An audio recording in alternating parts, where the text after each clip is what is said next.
This is Bloomberg Brief. I'm Bonnie Quinn in New York. Shares of Nvidia turning negative in the pre-market on news from the Financial Times that China has told its biggest tech companies to terminate orders for any Nvidia's tailor-made chips. For more, Bloomberg's executive editor for Global Tech, Peter Elstrom, joins me now. So Peter, following earlier guidance warning about Nvidia and an anti-monopoly ruling, how significant is this latest edict from China?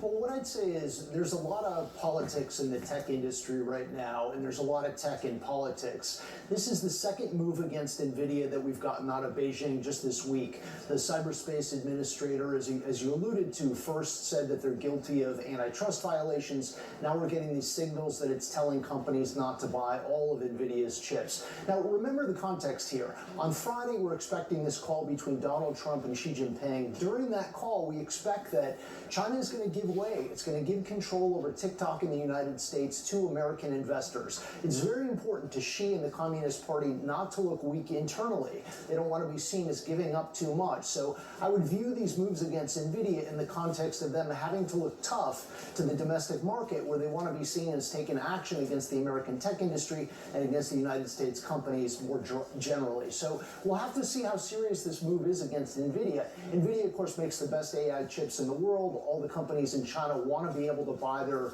chips, but now what we're seeing is this kind of reversal, whereas before the United States didn't want to sell them into China and Chinese companies wanted to buy them. Now we're getting signals that the Trump administration is going to allow them to sell the chips into China, but Chinese companies are going to stop buying them. It's hard to imagine that that's actually going to come to fruition, because right now Chinese companies don't make advanced enough AI chips that the companies there can really use them and train their models as effectively as if they were using Nvidia chips. And they probably don't have enough capacity to be able to meet domestic demand. So there are a couple of things they need to overcome there. That's fascinating. So you think there might actually be a reversal, and in pretty short order, potentially?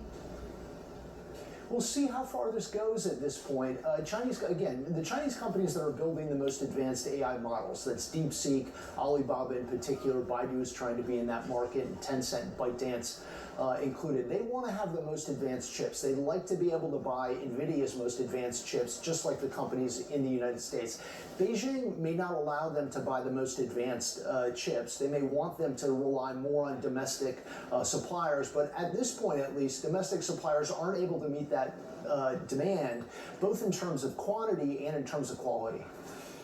Peter, Bloomberg reporting that Oracle and Silver Lake, Andreessen Horowitz as well, among buyers of TikTok's U.S. operations.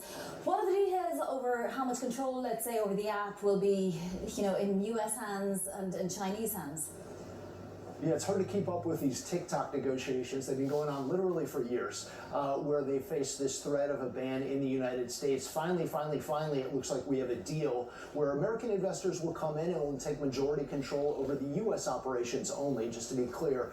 That will include, as you mentioned, it'll include Oracle, Silver Lake, Andreessen Horowitz, and ByteDance, the parent company right now that owns 100% of the company. They're going to have their shares decline to less than 20%. As part of that deal, we understand that they're going to license the algorithms that recommend exactly what kinds of videos you see next. So the TikTok, the app, may look very similar, but there'll be U.S. investors. Also, the data is going to be stored with Oracle in the United States, so that user data is also going to be safe from the Chinese parent company.